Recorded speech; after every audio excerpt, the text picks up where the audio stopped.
3/8 plate, 1/2 inch ID bearings, 1/2 inch shoulder bolts, and some spacers.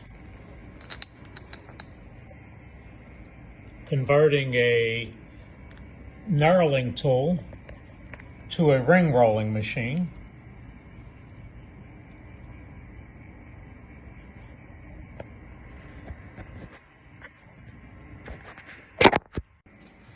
Works on the lathe.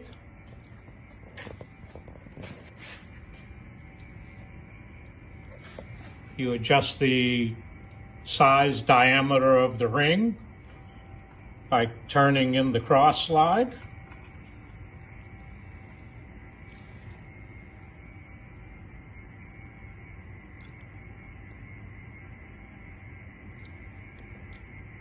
I needed to make rings that were smaller than the Harbor Freight or any of the other ring rolling machines could make. And this here is 3/16 stainless steel.